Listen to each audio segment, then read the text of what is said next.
아멘. 우리 강단 말씀에서 사실 서론이기 때문에 그냥 이렇게 쑥 지나갔을 수도 있어요. 저와 여러분의 뇌리 속에 다시 한 번 더 상기를 시켜야겠습니다. 어떤 단어냐면 식민지라는 단어고요. 그리고 정복자라는 단어입니다.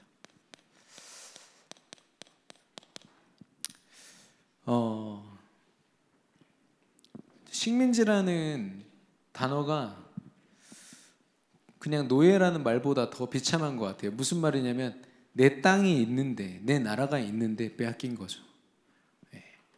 단순히 내가 누구의 종노릇 하는 걸 넘어서 나는 원래 그렇지 않은 사람인데 빼앗긴 겁니다.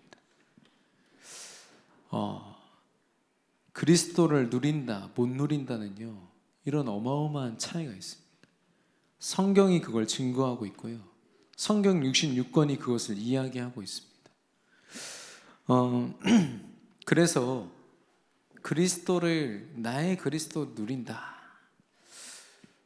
그걸 좀 제가 이렇게 시각화해서 여러분이 스스로를 좀 한번 판단해 보시면 좋겠습니다. 이 복음이라는 어마어마한 가치가 예수가 그리스도라는 이 언약에서 이게 갈리거든요. 이 그리스도를 통해서 하나님이 얼만큼 역사하시느냐, 이게 관건인데, 우리가 복음을 생각할 때 세상과 나라는 어쩌면 당연히 하나님 앞에 버려져 마땅하고 내려놓아야 마땅한 것인데, 우리의 신앙이 복음이라는 가치가 여기에 살짝 얹어져 있을 때가 있어요. 이게 복음인 거죠. 글씨 쓸 때도 없네요. 복음. 그래서 세상에 내가 하는 일과 또 내가 몸담고 있는 곳에서 조그만한 이런 바람만 불어도 언제든지 날아가 버릴 수 있는 복음. 사실 타협도 아니고요. 복음을 주로 이런 상황에서는 이용할 때가 많습니다. 마음 아픈 얘기지만 내가 필요할 때 기도하고, 내가 간절할 때는 예배에 잘 나오고. 물론 우리 성도님들 중에 그런 분들이 안 계십니다만은 많은 사람들이 복음을 오해해요. 자기가 가진 믿음을 과소평가하는 거죠. 세상의 가치를 능가하는 정도가 아니라 세상의 모든 가치를 정복하고도 남을 능력을 가지고 이 정도로만 보는 겁니다. 두 번째로는요, 세상과 나라는 가치가 여러 가지가 있습니다. 여러 가지가 있죠. 돈도 있을 수 있고 명예도 있을 수 있고, 세상의 여러 가치 중에 하나인 거예요, 복음이. 이런 상황에서는요, 계속 고민해야 됩니다. 야, 복음을 선택해야 되나? 믿음을 선택해야 되나? 아닌데 이게 이렇게 해야 사업이 성공할 텐데, 돈을 벌 텐데. 계속 고민해요. 이게 굉장한 소모전이 됩니다. 쓸데없는 소모죠. 아니, 박진영이라는 그 가수, 지금 JYP 사장 아닙니까? 그 사람은요, 쓸데없는 고민 안 하고 자기 유익을 위해서 달려가기에 부족함이 없게 하기 위해서 지금 23년째 똑같은 식단으로 밥을 먹고 있대요. 여러분, 그 질문이 굉장히 사실 시간 오래 걸립니다. 뭐 먹지? 하면 그때부터 시간이 쭉 가요. 근데 그게 시간이 아까워서, 그 몇 초가 아까워서, 몇 분이 아까워서 식단을 똑같이 해버린다니까요. 그게 불신자들의 생각이에요. 진짜 시대를 주무르고 문화를 움직이는 사람들의 고백입니다. 그런데 정말 복음의 가치를 알고 있다는 우리가 복음을 다른 세상의 가치들과 똑같이 두고 계속 계산을 하는 거죠.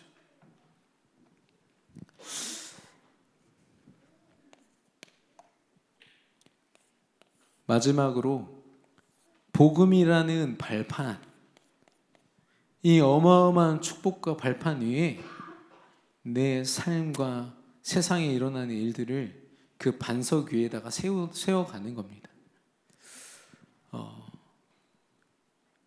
모래 위에 집을 짓는다. 반석 위에 집을 짓는다. 그것처럼 우리의 삶이, 우리가 살아가는 삶이 그리스도의 반석 위에 세워지게 되기를 축원합니다. 그러면 우리는 사실 이것보다도요, 세상과 나에게 집중하기보다 하나님께 집중해야 됩니다. 그리스도의 가치에 집중해야 됩니다. 예. 세상의 가치, 이 인간이 중요하다고 말하는 그 가치들이요, 이 가치를 능가하지 못하도록 계속 우리는 또 버리고 또 누리고 또 나눠야 됩니다. 이 그림을 이렇게 제가 대충 그렸지만 제가 봐도 너무 형편없네요. 그런데 우리의 영적 상태가요, 나름대로 점검이 되는 거 있죠. 저와 여러분은 어떻습니까? 중요한 순간에 여러분은 어떤 고민을 하십니까? 예. 복음에 대한 아주 본질적인 고민입니다. 누가 나의 그리스도이시고 누가 나의 주인이시냐. 오직 그리스도만 저와 여러분의 주인 되고 그리스도 되시기를 예수님의 이름으로 축원합니다. 제가 최근에 우리 렘넌트들과 또 우리 성도님들 또 우리 사역자분들의 그런 받은 응답들을 조금씩 이렇게 포럼으로 들으면서 진짜 우리가 결국엔 맛봐야 되는 건 전도다, 이런 결론이 계속 납니다. 물론 그런 결론이 있었지만 더 많이 나요. 여러분은 여러분의 노후를 어떻게 꿈꾸고 계십니까? 우리 젊은 렘넌트들, 청년들은 여러분의 그 인생의 끝을 어떻게 설계하고 계십니까? 예, 혹자는 어떤 렘넌트한테 물어봤어요. 너는 뭐 하고 싶냐 했더니 스포츠카 뽑고 싶대요. 예, 그 렘넌트의 가치입니다. 누구한테 들었는지는 모르겠지만 당당하게 얘기하더라고요. 자기는 스포츠카 뽑는 거라고. 예. 저와 여러분이 뭐 편안한 노후, 경제적으로 안정된 노후, 뭐 그런 걸 생각할 수도 있고, 우리 젊은 렘넌트들이나 청년들은 돈 혹은 명예, 어떤 성취, 이런 것들이 나의 미래가 돼가지고 이미 설계가 완성됐을지도 몰라요. 예. 그러나 말씀에서는 절대로 그런 끝을 이야기하고 있지 않습니다. 하나님이 우리에게 설계하신 그 설계는 뭐냐? 땅끝까지 증인이 되리라 해요. 땅끝까지 증인이 되리라. 하나님이 우리를 만들고자 하시는 그 작품의 완성은요, 증인의 모습인 줄로 믿습니다. 그래서 우리가요, 내가 어떻게 하면 증인이 될까? 이 우리 강단의 말씀을요, 이번 주에 정말 깊이 누려보셔야 돼요. 깊이 묵상해 보셔야 돼요. 내가 정말 버리고 있는가? 세상 앞에 증인으로 서기에, 나누기에 내가 부족함이 없도록 오직 그리스도만 드러나도록 내가 버리고 있는가? 그리고 오직 그리스도를 누리고 있는가?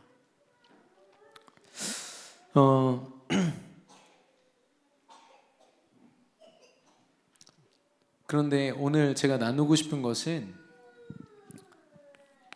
하나님이 저와 여러분을 증인으로, 특별히 본을 보이라 말씀하십니다. 우리가 전하는 그리스도 그 내용만이 전도의 모습이 아니라 우리의 삶 전체가 전도인 줄로 믿습니다. 우리의 삶 전체가 증거거리인 거 있죠. 그래서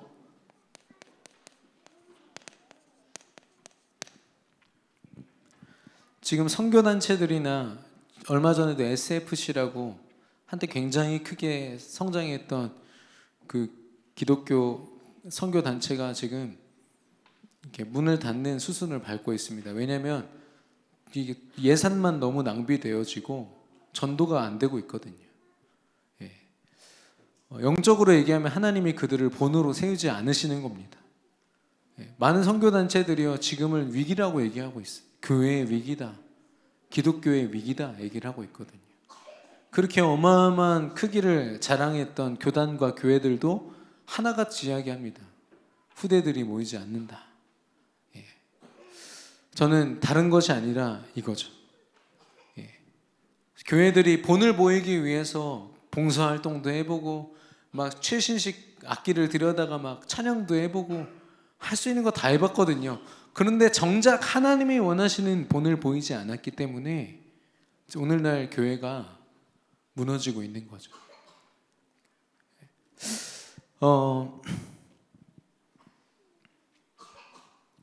저희 새벽 기도 때 한번 말씀드렸지만 저희 딸이 최근에 저한테 막 그 어리광을 많이 부리고 애교를 그렇게 부려요.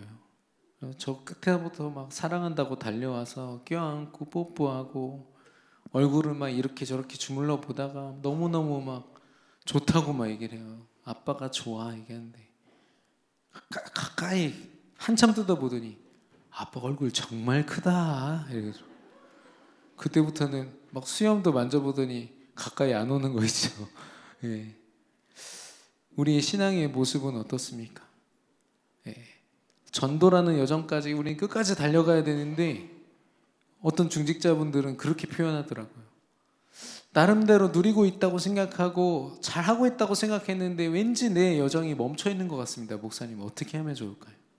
그리고 어떻게 해야 될지 모르겠습니다 라고 얘기하더라고요. 저도 그런 시기를 겪었지만 그리고 저도 불신앙이 있으면 언제든지 그런 내 신앙이 지금 잘하고 있지 않구나 언제든지 경험할 수 있습니다. 그건 부끄러운 건 아니고요.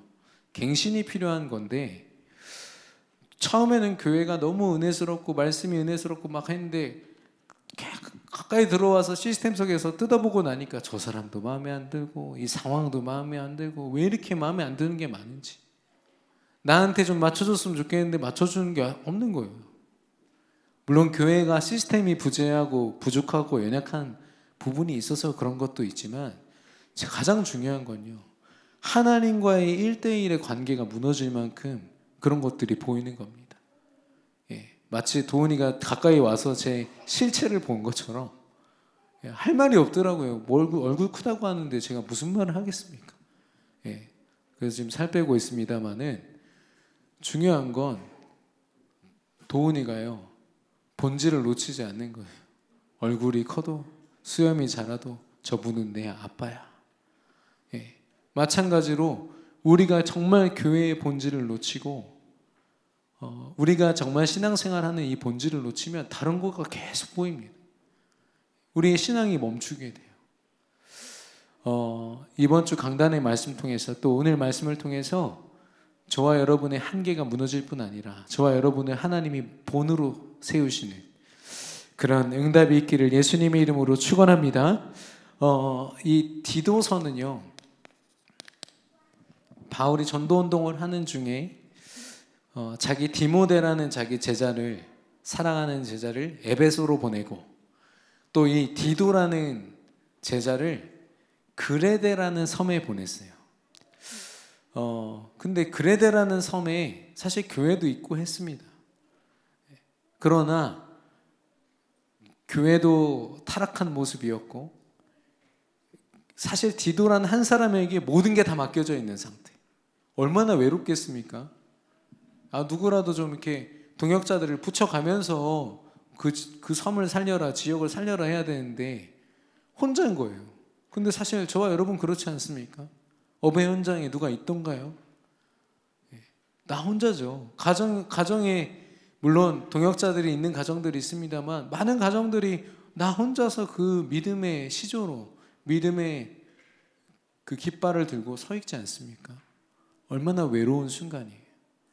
그런 디도에게 하나님이 바울을 통해서 그 섬을 이렇게 살려라라고 말씀하신 게 디도서입니다. 중요한 건 3장까지밖에 없어요. 꼭 집에 가서 읽어보시기 바랍니다. 길지 않습니다. 저와 여러분이 어쩌면 각자의 현장에서 이 디도에게 말씀하신 것처럼 우리가 이 응답을 받아야겠는데 사실 결론은 나와 있습니다. 본을 보이라.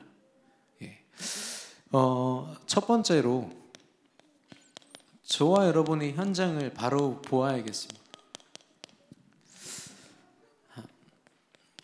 크레티죠. 이게 그레데 사람 같은 사람, 그레데라는 섬에 사는 사람들을 가르쳐가지고 그 사람들을 빗대서 야, 이 그레데 사람 같은 놈아, 이게 굉장히 심한 욕이었어요. 그 정도로 그레데 사람들은 타락한 사람들이었습니다. 여기 보면은 거짓을 늘 이야기하는 사람, 심지어는 교회를 다니는 사람들까지, 교회를 관리하는 사람들, 중직자들까지도요, 여기에 속아가지고 거짓 선지자의 일을 하고 있는 거 있죠. 불신자들이야 말할 것도 없고요, 사기를 치고 자기 유익을 위해서, 거기에다가 굉장히 무질서해요. 하나님이 주신 축복을 놓치니까요, 이들이 성적으로도 굉장히 타락해 있고, 가정의 모습, 참된 교회의 모습, 모든 걸 다 잃어버린 채로 그냥 그렇게 사는 거예요. 근데 성경에 보면은 아시겠지만 그걸 서로 몰라요. 이게 지금 죄를 짓고 있는 건지. 젊은 남자 여자를 지칭해가지고 직접 가르쳐라 이렇게 얘기를 하거든요. 왜냐? 젊은 남자 여자들이 자기의 삶을 어떻게 사용해야 복된 삶을 살고 가치 있는 삶을 사는지 전혀 모르는 거죠. 오늘날 같지 않습니까? 저는 동성애라는 게 굉장한 영적인 병의 결과물이라고 생각하거든요.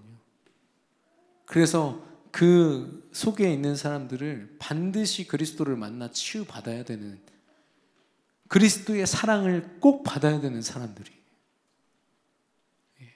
그런데 그걸 많은 위정자들과 또 정치, 경제, 문화의 사람들이요, 그걸 돈벌이로 이용하는 거 있죠. 마치 새로운 문화인 것처럼. 뉴에이지라는 하나님이 없는 인간만의 새로운 세상을 만들자, 뉴에이지 아닙니까? 그 사람들까지 거기에 편승해가지고요, LGBT, 레즈비언, 게이, 바이오섹슈얼, 트랜스젠더, 이걸 LGBT로 요약해가지고 이들을 미는 거예요. 그 맨하탄에서 일하시는 한영석이라는 집사님이 포럼을 올리셨어요. 지난번에 말씀드렸지만 그분은 10%, 전 세계 10% 이상의 사람들이 맨하탄에 늘 몰려들어서 회의할 때마다 같이 참여할 수 있을 만큼 실력이 있는 분이거든요. 그 엄청난 사람들이 모여서 얘기할 때마다 동성애 얘기가 계속 나오는 거예요. LGBT. 이걸 가지고 돈이 되고, 그럼 그 사람들이 흩어지면 어떻게 됩니까? 모든 기업들과 모든 것들이 다 거기에 방향 맞춰가지고 무질서. 이게 영적으로 병인지 아닌지도 지금 분간을 못하고.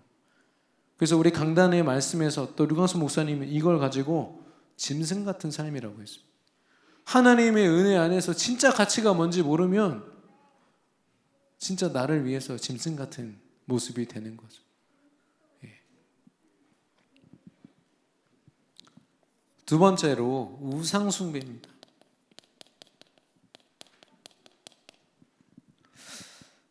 이 당시에 그레데 섬은 그리스에 속한, 그래서 그리스 신 중에서 제일 최고 신이 누굽니까? 제우스 신. 그래서 좀 쪽팔리지만 교회 장로님들이요, 하나님을 섬깁니다 예배해놓고서요, 제우스 얘기도 같이 해요. 저 옛날 얘기인데, 제가 그 해광교회 우리 개척한 지 얼마 안 됐을 때, 제가 어리지 않습니까? 근데 제가 늘 무서워했던 분이 한 분 계세요. 이름은 말씀드릴 수 없지만 여기 안 계십니다. 근데 그분이요, 저보고 늘 하는 얘기가 다리 떨지 마, 복 나가, 이렇게 얘기하셔. 밤에 휘파람 불지 마, 이렇게. 늘 제 삶을 이렇게 따라다니면서 뭔가 이렇게 지적하시는 것처럼 느껴지더라고요. 제가 어렸을 때는 무서웠어요, 그분이.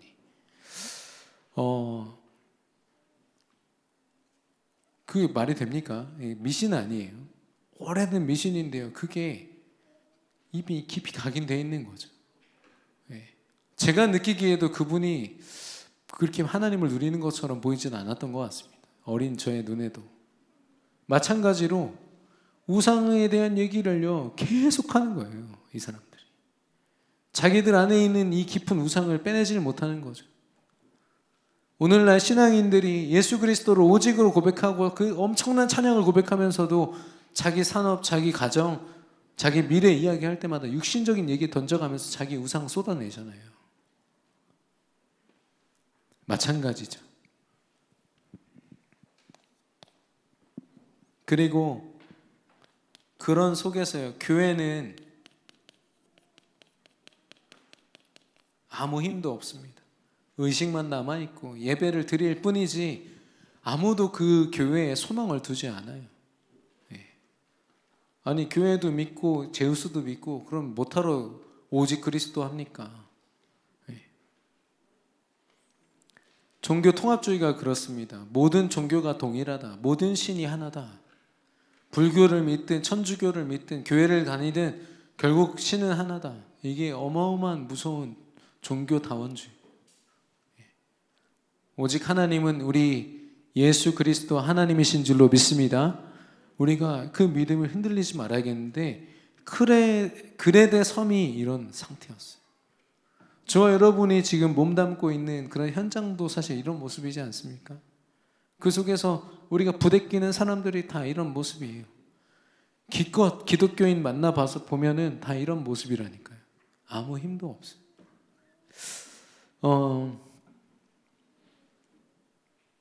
그래서 이 현장에서 우리가 우리 자신을요, 말씀이 아닌 다른 걸로 판단하면 큰일 납니다.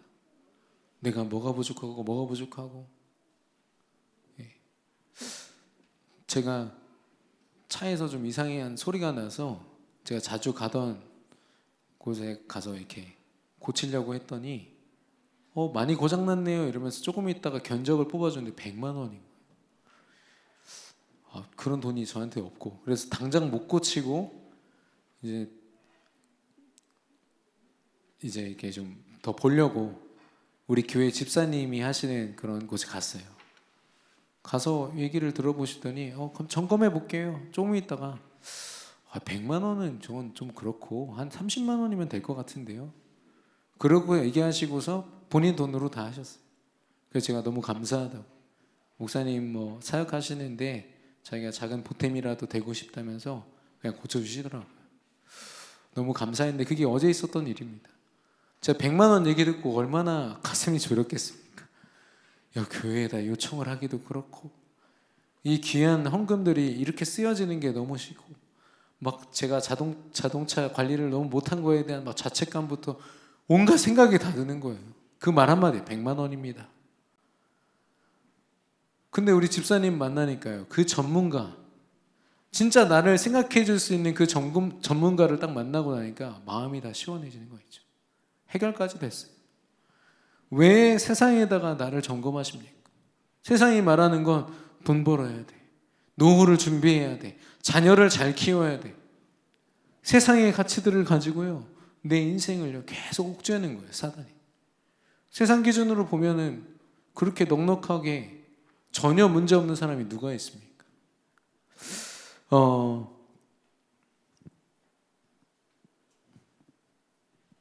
그래서 하나님이 바울을 통해서 이 디도에게 그들을 살릴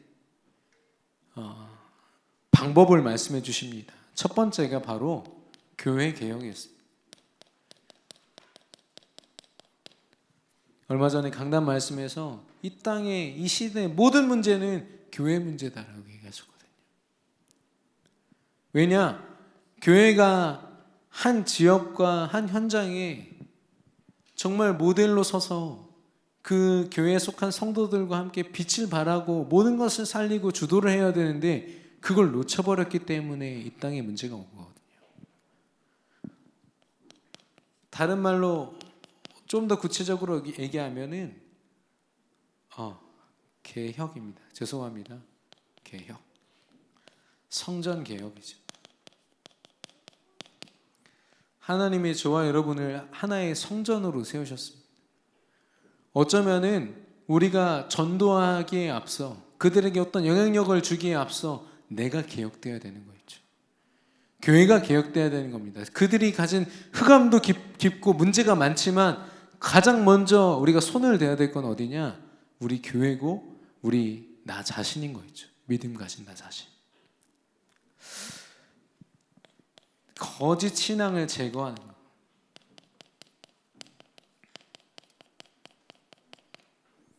이 당시에 교회 안에 유대인들, 거짓 믿음을 가진 자라고 바울은 표현했는데요. 이들이 뭐를 가르치냐면 유대인들은 다 할례를 행했어. 포경수술 다 했거든. 너는 안 했잖아. 너 진짜 구원받으려면 포경수술까지 해야 되라고 얘기했어. 지금 그리스도를 통한 마음의 할례, 중심의 할례, 영혼의 할례가 지금 고백되고 있는데 이 사람들은 아직도 유대 사상에 가득해가지고요. 너희들 우리처럼 구원받고 싶으면 이방인들에게 복음 전할 때 자기들의 육신적인 기준을 가지고 율법을 가지고요. 그들에게 선동을 하는 거죠. 근데 그것도 모르는 사람들은 와가지고 할례를 실제로 행하기도 하고 얼마나 신앙의 손해인지.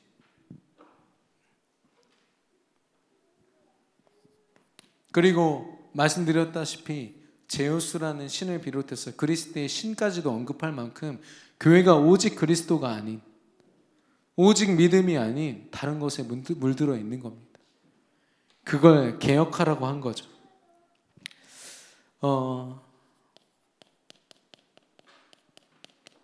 올바른 신앙의 모습을 갖추도록 지도자를 제대로 세우라고. 모델이죠. 여러분도 아시다시피 모델은 자기가 입고 싶은 옷 못 입습니다. 모델은 디자이너가 주는 옷을 입거든요. 우리 인생의 디자이너 대신 하나님이 주신 그리스도의 옷을 입는 자.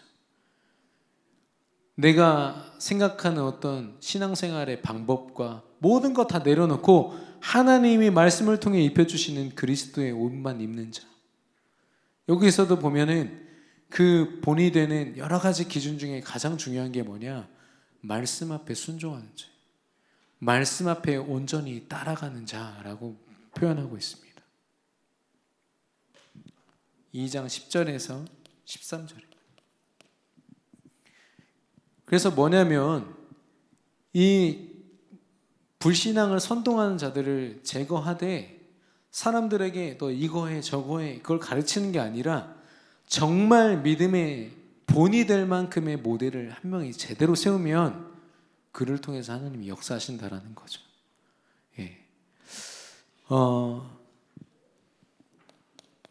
가정이 무너져 있었고 교회가 무너져 있었습니다. 가정에서는 정말 믿음 안에서 하나님이 세우신 가정의 모델, 그런 가족을 만들어 봐라. 믿음 가진 자들을 결단시켜서 정말 그리스도 안에서 하나님이 주신 그 축복된 가정이 어떤 모습인지 저들이 알 수 있을 만큼 도전시켜라.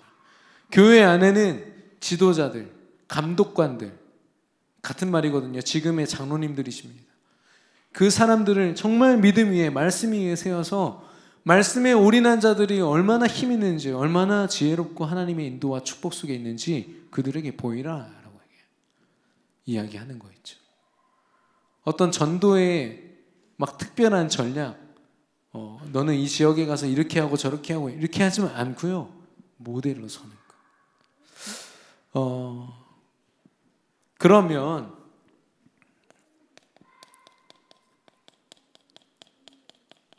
우리가 가진 예수가 그리스도라는 믿음과 함께 그 분명한 언약과 실제로 하나님 앞에 전도자로 사는 그 복된 삶이 그들에게 전달되지 않겠냐, 이 이야기를 하고 있는 겁니다.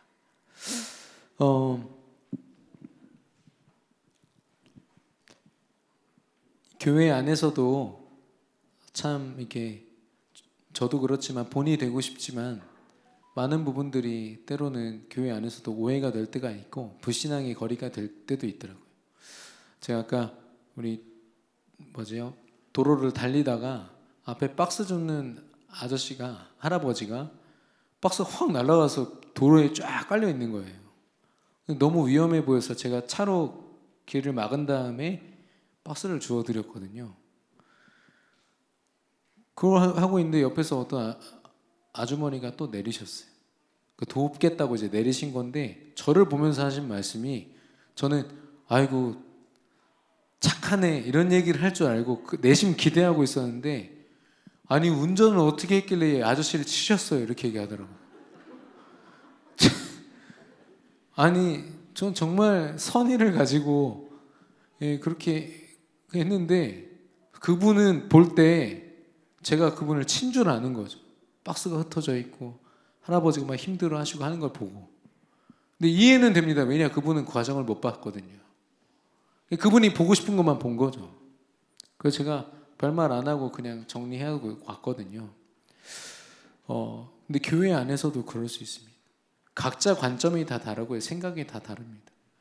오직 그리스도 말씀으로 보지 않으면 교회 안에서도요, 우리가 이 엄청난 믿음의 본을 보여야 될 우리 한 사람 한 사람이 그런 작은 사람의 말 한마디, 그런 교회 안에서 우리가 겪게 되는 그런 상처 하나에 확 무너져 버립니다. 모델로 서야 마땅하고 저 현장 앞에 그리스도를 선포해야 마땅한, 나눠줘야 마땅한 우리가요, 교회 안에서도 많이 속게 돼요. 이 가정의 모델은 그 당시에 성적으로 타락해 있기 때문에 굉장한 이 가정에 문제가 있었겠죠. 그거에 대한 거였다면 교회 안에 중직자들이 세워지는 거. 특별히 11월에 있을 임직식을 두고 우리가 임직자 훈련을 갖습니다. 이번에 지금 위원장 또 부위원장 이렇게 위원들이 다 세워졌는데요. 지금 함께 명찰도 준비하고 있고 나름대로 그 시간이 헛되지 않도록 준비 중에 있습니다. 여러분 미리 등록하셔서 우리 꼭 44명에 속하지 않더라도 여러분 명찰 가지고요, 제대로 훈련 받아보시기 바랍니다. 우리 국장님들은 필수고요. 예, 필수고 대신 국장님들은 3만 원 내고 필수입니다. 예, 그리고 우리 나머지 분들은, 모든 중직자분들은 다 참여하셔가지고 새롭게 내 인생을 정말 본이 될 만큼 세워봐야겠다 결단하시고 도전하시기를 예수님의 이름으로 축원합니다. 아니 우리 청년이 지난주에 고백하는데 자기 업 현장에서 자기 어떤 직원이 기독교인이라고 그래서 다가가서 뭔가 좀 대화를 나누려고 하니까 자기 타로점 봤는데 너무 좋다면서 그 얘기를 하더라는 거예요. 오늘날 기독교인들이 그렇습니다. 예. 여러분 주변에서도 이런 현장을 보게 되기를 바라고, 그들 앞에 그들을 비난하고 그들이 왜 저러지 이전에 내가 하나님 앞에서 정말 모델로 서는 그런 축복이 있기를 예수님의 이름으로 축원합니다. 그러면 하나님이 주신 방법이 그렇다면 어떻게 가능합니까? 어떻게 내가 이런 모델로 설 수 있습니까? 본이 될 수 있습니까? 여기 보면 하나님께서 본의 모습을 갖춘 우리, 믿음을 가진 우리를 세상 앞에 드러내시리라 말씀하셨습니다. 우리가 같이 읽은 본문인데요, 사실 이 디도라는 사람은 바울의 말씀을 근거로 자신의 모든 전도운동을 기준을 잡았습니다. 무슨 말입니까? 강단 말씀이죠. 아무리 류광수 목사님을 비롯한 날고기는 목사님들의 메시지를 아무리 듣는다 해도요, 강단 말씀을 놓치면 하나님은 그 사람을 본으로 모델로 세우실 수가 없는 거죠. 예. 저와 여러분의 모든 시작이 오직 강단의 말씀이 되기를 바랍니다. 강단의 말씀이 우리의 일부가 아니라 우리 전부가 되기를 축원합니다. 그래서 이 강단의 말씀을 가지고 하나님은 저와 여러분을 모델로 쓰기를 원하시는데, 지금 임직자 훈련 주제가 뭐냐면, 임직자 훈련의 주제가 24 세 가지 교회 교회 시스템을 위한 중직자입니다. 좀 길죠? 네. 세 가지 교회 시스템 이따가 나누겠지만 이 시스템을 위해서 우리 교회가 하나님의 세계복음화를 위해서 24시간 계속해서 활발하게 성령의 인도를 받는 그런 교회가 되기 위하여 필요한 중직자, 쓰임받는 중직자, 이게 저와 여러분이 이번에 붙잡을 기도 제목입니다.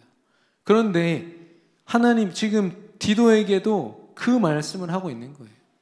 24시간 모든 세상 앞에 본이 될 만한 그런 믿음 가진 자들을 각 가정과 각 교회에 세워라, 이 말 아닙니까? 저와 여러분이 그 축복의 주역이 되어야 될 줄로 믿습니다. 근데 그러려면 뭐 하냐면 강단의 말씀을 가지고 나 스스로가 먼저 24 시스템을 갖춰야 돼요. 내가 내 24시간도 주체를 못하는 상태면 어떻게 교회를 돌보고 현장을 돌봅니까? 여러분도 아시다시피 말씀 놓친 채로 내 삶에 툭 집중하면요, 정신없이 하루가 가는데 어떻게 살고 있는지도 모르고 가요.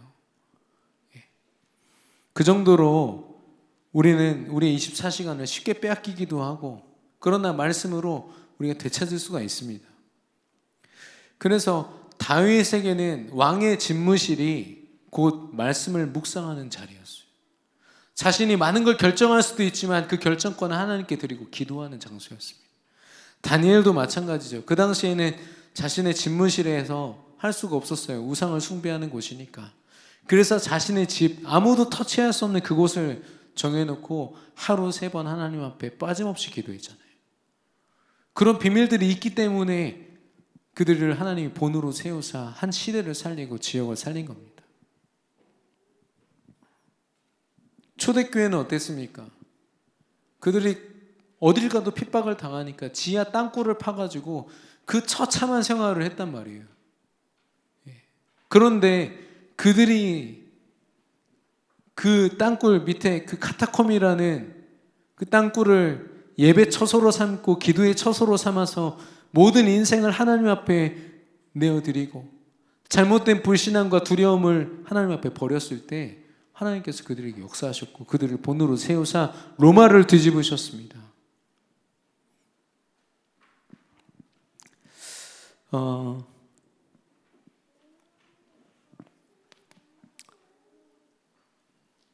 교회 24 시스템. 담임 목사님을 통해서 분명한 기도 제목으로 우리 교회에도 3가지 뜰이 회복되어야겠다. 뭐냐? 237 나라.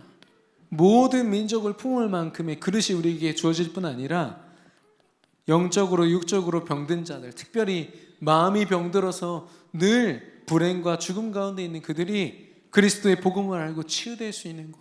그리고 우리 후대와 렘넌트 24 시스템. 렘넌트를 믿음 안에서 서밋으로 키울 수 있는 서밋 시스템이기도 하고 렘넌트 시스템이기도 합니다. 이런 24 시스템이 우리 교회 안에 갖춰지기를 하나님 원하십니다. 그 일에 누가 우선돼야 되냐? 내가 24를 누려야 그 사람을 본으로 세우셔서 하나님이 이 일을 이루시는 겁니다. 이 시스템을 통해서야 하나님이요, 결국에는 현장까지, 현장 24 시스템, 그런 우리 교회를 통해서 디도라는 전도자를 통해서 세운 그 교회가요, 결국에는 그 지역을 다 살리는 거 있죠. 근데 그 도전이요, 막 어마어마한 전도 운동, 뭐 방법을 동원한 게 아니라 한 사람, 가정과 교회 한 사람이 강단 말씀 붙잡고 그리스도의 그 언약 붙잡고 딱 섰을 때 하나님이 그들의 하나님의 본으로 세우사 그 일을 이루셨습니다. 저와 여러분이 하나님의 그리스도의 본이 되기를 예수님의 이름으로 축원합니다. 결론입니다. 그러면 나 24 시스템이라고 했는데 내가 어떻게 24시간 내 삶을 하나님께 드립니까? 우리 강단의 말씀에 너무 쉽게 나와 있습니다. 버림, 누림, 나눔, 이 3가지. 저는 어떤 우리가 해야 될 일 이렇게 생각했는데요, 성령 하나님이 믿음 안에서 우리에게 24시간 작업하시는 내용이 이겁니다. 버릴 거 버리게 하시고 집중할 거 집중하며 누리게 하시고, 특별히 이 누림은요 맡김과 같습니다. 하나님께 얼만큼 맡기느냐. 누림이라고 하면 내가 얼만큼 평안하냐, 지금 문제가 많이 해결되느냐, 초점을 잘못 맞출 때가 있습니다. 어떤 문제 속에서도 흔들림 없을 만큼 하나님께 내 인생 맡길 수 있는 것, 그게 참된 누림이거든요. 이걸 강단의 말씀을 붙잡고 묵상 속에, 기도 속에 계속 우리가 할 수 있다. 최근에 제가 들은 제일 멋진 말이 선점이었어요. 선점. 여러분은 누구에게 여러분의 인생이 선점되어 계십니까? 먼저 딱 점령하는 거죠. 성령 하나님이 우리 인생을 선점하시도록 우리가 먼저 하나님께 드려야 되지 않겠습니까?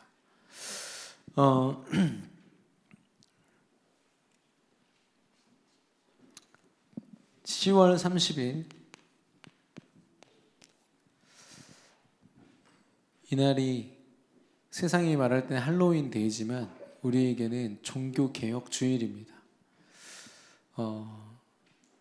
지금 온 나라와 또 특별히 놀이공원들은요 할로윈 축제한다고 난립니다. 호박에다가 막 귀신 모양 해가지고 이상한 거 쓰고 다니고, 온 유치원과 학교들이요 그것 때문에 난리. 우리 렘넌트들과 우리는 그런 흐름을 따라가는 자들이 아니라 조용히 하나님이 어떻게 종교개혁을 이루셨는지, 한 나라와 민족과 세계를 어떻게 바꾸셨는지, 우리가 강단의 말씀 속에서 다시 한 번 더 그리스도를 그리스도 되는 체험을 우리 깊이 하는 이번 한 주 되기를 예수님의 이름으로 축원합니다. 우리 오늘 말씀과 또 강단 말씀 기억하시면서 우리를 사용하소서 함께 찬양하겠습니다.